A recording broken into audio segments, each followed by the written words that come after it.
What's up YouTube? Back with another video, and today we have part 3 of exposing off ballers. So in part 1 I talked about using pick and roll. In part 2 I talked about using plays and freelances. So if you missed those, I'll leave those linked in the description, as well as put a card on the top right of the screen. And here in part 3 I'm going to talk about how to break a zone. So with that being said, let's get into it. So now we're going to talk about breaking zones a little bit. So to start the game, they're going to be on the center, and then once you call some pick and roll, start scoring on them, they're going to go to somebody else off the ball. Then you run some off ball screens to get some shooters, some open shots. Then after that, what they'll try to do is go zone on you. And when they do this, kind of similar to like pausing, you know you're in their head, they're rattled, they don't know what to do at this point, they're just trying anything. So right here, we're back on our Clippers guy, and he goes into a 2-3 zone. And at first, I really wasn't sure if he was in zone or not. So the way I check is just I dribble up the court and like I just dribble around the 3-point line just to see how the defense reacts. So I noticed that he's in zone. So I changed my freelance to the 2-3 zone freelance.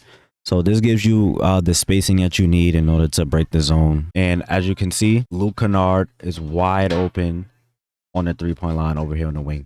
So when you play zone, you can't just stay on one player and have the computer just run the zone for you. Just like man-to-man defense, you still have to consistently switch players to keep players in good position. So right here, he's supposed to switch off to Nick Batum to come up and guard Luke Kennard, because the computer isn't going to do that for him. The computer is going to stay in the zone that's assigned to him, whether it's open or not. So Nick Batum's zone is like this corner. He's going to stay in this corner even if nobody's there. It's up to the user to recognize that and get out to the open person, but he doesn't. He stays on the ball. I get this cross court pass to Luke Kennard.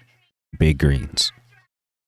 So again, back on our Clippers guy, he's still in the zone. This is the very next possession, and this is something that I notice people do too. Like, even though they're in the zone, they will still come up half court or even try to full court press you. I don't know why they do that, but he's kind of pressing me.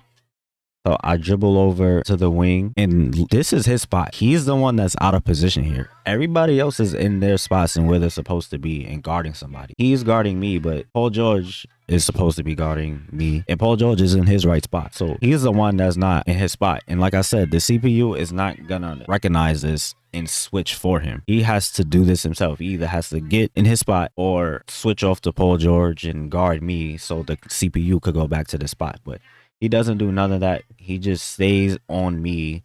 Luke Kennard, my best shooter on the court, is wide open again for the 3.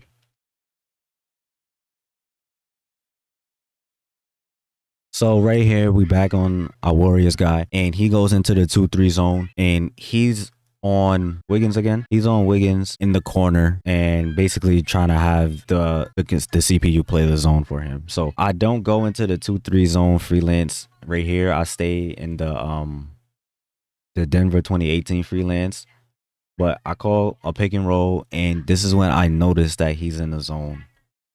So I just wait and just look. He switches off from Andrew Wiggins to Draymond Green to guard the corner, but he does not need to be worried about this corner. He should be worried about this over here. He should either switch to Curry or switch to Wiggins and try to play a lane and deny me one of these passes. But he doesn't do that. He just stays in the corner on Draymond Green. So I get this easy pass to Nikola Jokic for the 3. And again, he's still in the zone. He's on Draymond Green in the corner again. I was about to change my freelance, but I realized that I kind of don't really need to. And I just back out the menu, and he's just leaving Aaron Gordon wide open. Like I said, he has to switch over to somebody to guard Aaron Gordon, but he doesn't. He just stays on Draymond Green in the corner. I swing pass. Now, this is when I'm patient because I know he's going to jump at me. I give him a pump fake. Curry jumps. He's out of here. Clay rotates. Good job by him. He could easily rotate because like this is a easily guessable pass that I'm gonna throw right here to Jamal Murray. But since he's the one that clicked on Curry and he jumped at me, he could still click on Draymond and try to play the lane. But again, he clicks on too late. I'm already in my jump shot. I get a wide open shot. I miss, but yo, that's a wide open shot. So right here, we're back on our Bucks guy, and again, he's on Giannis.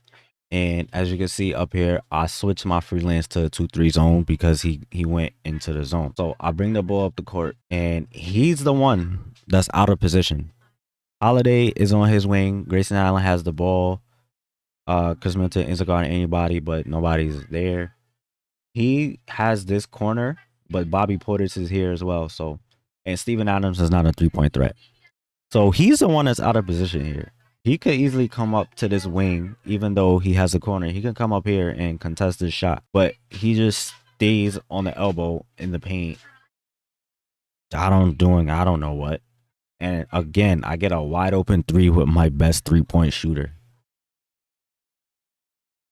And the very next possession, he ended up scoring on me. So inbound the ball and bring the ball up the court. He's still on Giannis over here. And as you can see, Grayson Allen, I don't know who that is. I think that's Jaren Jackson over there. Jrue Holiday has the ball. Chris Middleton has Kyle Anderson. Desmond Bane gets wide open for the 3 again. And is this really his fault? Not really. Should Jrue Holiday be over here? Probably. But at the end of the day, like I said, you can't allow the CPU to play defense for you. Like, you gotta switch off and rotate players yourself. And he doesn't do that. He just stays on Giannis. And again, I get another open 3 from my best 3-point shooter. And now he's pressing. I don't know if he did this on purpose or the CPU did it, because when it gets to the end of the game, the CPU will press sometimes by itself. So I'm getting pressed. He's still in the zone, which is all right, whatever. And again, Giannis is supposed to be over here. This is his spot, this corner over here. So I bring the ball up the court. Chris Middleton, he moves. He goes to his spot. Grayson Allen has the ball. This, Giannis, not in his spot. This is his fault. He's not in his spot. I get an open corner 3 with Kyle Anderson.